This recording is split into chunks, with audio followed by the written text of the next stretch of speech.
Dismantling shame's grip. Shame is one of the most destructive emotions we can carry.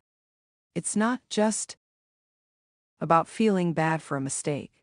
It's about believing we are the mistake.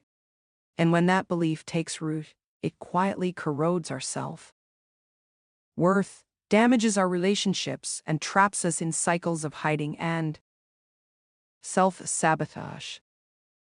But there's a way to dismantle shame's grip. This article unpacks the difference between guilt, shame, and regret, and shows how one question and one choice can move you from self-condemnation to genuine healing. Guilt versus shame versus regret. To heal, we first need clarity on the emotional terrain. Guilt says, I made a mistake. It's uncomfortable, but it's not inherently negative. Healthy guilt motivates corrective action and repair. Shame says, I am a mistake.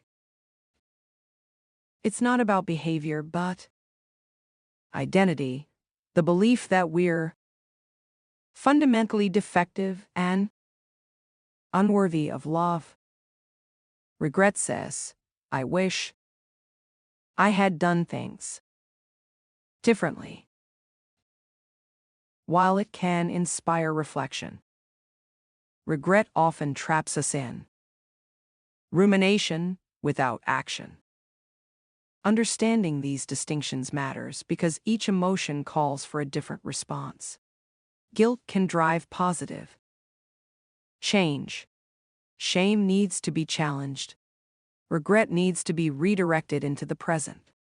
The one question that breaks the cycle. When you feel guilt, shame, or regret, ask yourself, did I actually do something wrong? This question forces a clear separation between responsibility and false blame. If the answer is no, you did nothing wrong, you're dealing with false shame. This often happens after trauma, where the brain shortcuts to self-blame as a way to feel control over the uncontrollable. Examples: a child believing a parent's divorce was their fault.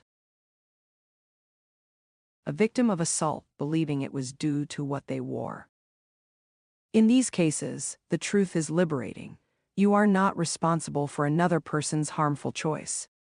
The responsibility split exercise. A practical way to clarify responsibility. 1. Draw a line down the middle of a paper. 2. Label one column my actions and the other their actions. 3. List factually what you did and what they did. 4. Tear the paper in half. You're responsible for your half only. They are 100% responsible for theirs. This physical act reinforces the mental separation between what you can and cannot own. How shame keeps you stuck. When faced with our faults, our natural instinct is to hide. That hiding can take many forms. Blaming others. Making excuses, everyone was doing it. Emotional numbing screens. Substances, detachment. Labeling ourselves as broken to avoid the hard work of change. The problem?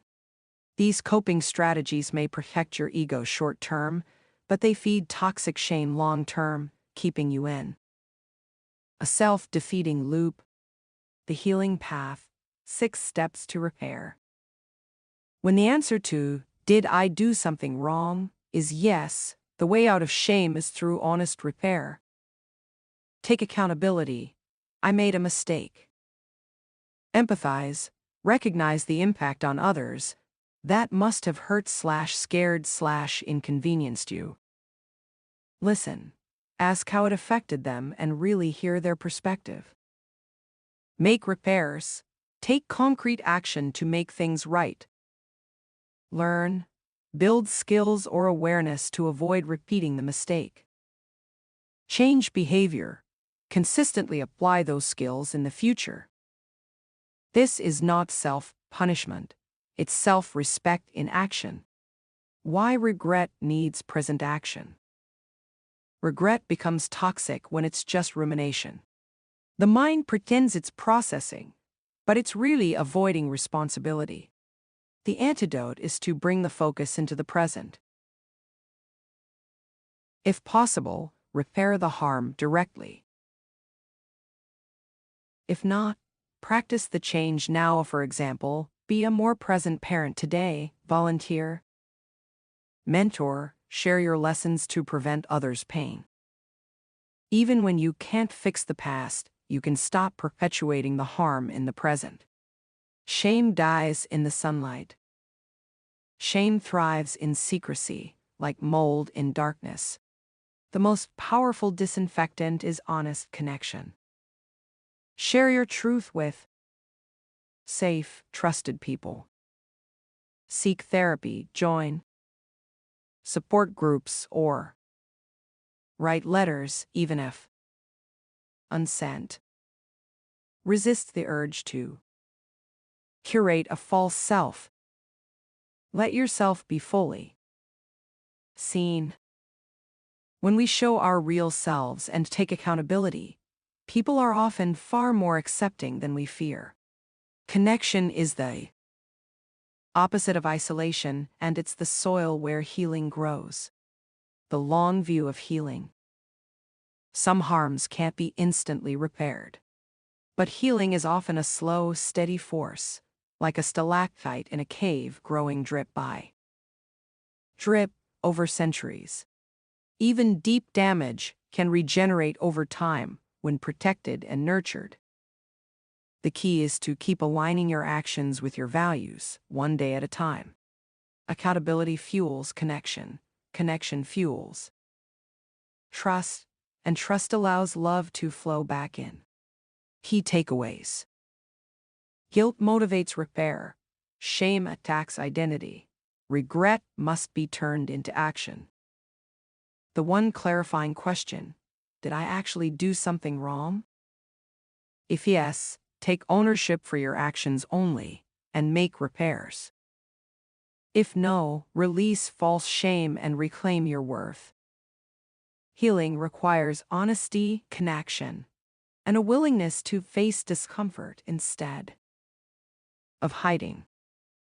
When we replace shame's lie, "I am a mistake," with truth, "I made a mistake, and I can learn from it," we not only free ourselves, we create a ripple effect of restoration in our relationships and communities.